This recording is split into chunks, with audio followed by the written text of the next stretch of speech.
I've been asked to say a few words about the oceans today. Now, the great historian Barbara Tuchman defined folly as acting against our own best interests. That's folly. I believe that anthropocentrism, the peculiar belief that reality must be seen through an exclusively human perspective, is the most egregious and nastiest of all follies. If Moses could have spelt it, he would have put it in his top 10. Now, in human history, only 100 billion human beings have ever lived. 7 billion people are alive today. And we humans torture and kill 2 billion sentient, living, loving animals every week. And we stab and suffocate 1 billion ocean animals every 3 hours. Now, over 70% of the planet is covered with water. Planet Earth really should be called Planet Ocean. Now, the folly and cruelty of human beings out there in the oceans is simply indescribable. We are poisoning and killing the oceans and the animals who live there out of sight and out of mind. Trillions of fish are ground up into pellets to feed to livestock. Vegetarian cows are now the world's largest ocean predators. The oceans are dying in our time. By 2048, all our fisheries will be dead. The lungs and the arteries of the earth. Oceans sequester more CO2 than all the forests of the world combined. 10,000 entire species are wiped out every year because of the actions of one species. And we now face the 6th mass extinction in cosmological history. If any other organism did this, a biologist would call it a virus. It is a crime of unimaginable proportions. Now, factory farms spew chemicals into the ocean, creating hypoxic dead zones totaling 1 million square kilometers, killing plants, coral, and ocean animals. The ocean bed today is a moonscape, and the seas a toxic soup of acid. And we treat the ocean as a private pantry and as a public toilet. The Pacific gyre now is so full of plastic, junk, and human feces, it has created a floating footprint bigger than India. Cruise ships alone dump 1 billion gallons of sewage into the ocean every year. Trillions of fish are ground up into pellets to feed to livestock. Vegetarian cows are now the world's largest ocean predators. Necklaces of long lines, some of them 100 kilometers long, strangle the globe with 10 billion steel hooks, killing dolphins, albatrosses, and turtles. Dolphins and whales are stabbed to death in the shallows of Taiji and the Faroe Islands. Huge bays are blood red. 100 million sharks are torn from the sea, their fins hacked off, and they're thrown overboard to die agonizing deaths for shark fin soup. Sharks have been around for twice as long as dinosaurs, 400 million years. Human beings have been around for less than 200,000 years. And we, an arrogant mammalian biped species with an opposable thumb, are going to wipe out these magnificent prehistoric giants in 1 generation. What a disgraceful legacy. Now, there are 2 peak predators on this planet, humans on land and orcas in the ocean. In the 20th century, human beings killed 200 million members of their own species. Orcas killed none. And don't expect any protection from your own governments either. In the 20th century, 100 million people have been killed by their own governments. Now, Victor Hugo said there is nothing more powerful than an idea whose time has come. But I say there is nothing more destructive than a bad idea whose time has passed. The time for killing animals has passed, if it ever existed in the first place. You see, this is not just about animal rights. It is also about human wrongs. animal rights is now the greatest social justice issue since the abolition of slavery. It is a more revolutionary event and more powerful than the Industrial Revolution, the Reformation, the Hubble telescope, or anything conceived by Galileo, Copernicus, Einstein, Darwin, or Freud. Because it protects the most precious of all things, life. Ethical vegans are on the right side of history. We are creating a new enlightenment, the second Renaissance. Now, the most beautiful word ever written in any country at any time in human history came from India, from the Upanishads, 3,000 years ago. Ahimsa, non-violence to any other living being. In everything we think, say, and do. Now, I'm frequently asked to define myself, to put a convenient label on myself. So I describe myself as Ahimsam.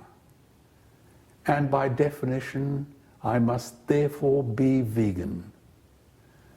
Not because veganism describes our nationality, our politics, our religion, our diet, or our lifestyle, but because it describes our character.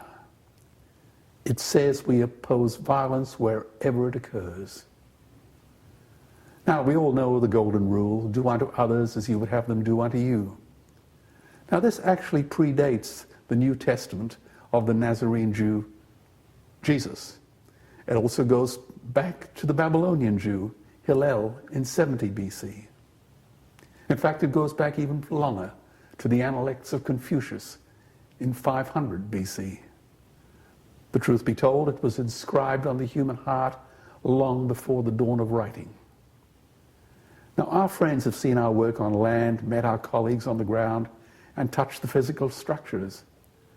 But no one knows about our marine animal protection work against drift netting, long lining, whaling, shark finning, plastic and sewage dumping, dead zones, and poisonous runoff from factory farms. So why are they invisible even to our friends? Because like all atrocities, the ocean is out of sight and out of mind. That is why organizations like Sea Shepherd and many others are so vital, because they shine the spotlight into these dark places where evil resonates to the sound of the cash register. The so-called seafood industry is a squalid, obscene, taxpayer-funded scam. They are wiping out entire fish populations like a plague. They are open cutting and clear felling the ocean bed like the meat industry did to our forests. And ocean animals are being starved, poisoned, and king hit from all sides. And the dynamics are asymmetric. More ships, bigger capacities, larger freezers, spotter planes, sonar technology, toxic chemicals, richer consumers, bigger appetites, and dirtier governments. Versus fewer fish, powerless creatures, poisoned oceans, sicker animals, unimaginable suffering, fractured food chains, extinct species, and cruel wastage. So restaurants that dress up a dead fish don't fool me for a second. I know they're in the business of putting lipstick on a corpse. Now, I have enjoyed a long love affair with cetaceans, dolphins and whales, and I'm not alone. These are iconic animals, loved by everybody. But these remarkable animals are in the crosshairs of the most egregious cruelty and abuse ever devised by reckless and greedy minds. And of course, gutless politicians controlled by their shady paymasters. So if you remember nothing about what I say today, at least remember this. If we can't save dolphins and whales, we can't save anyone, period.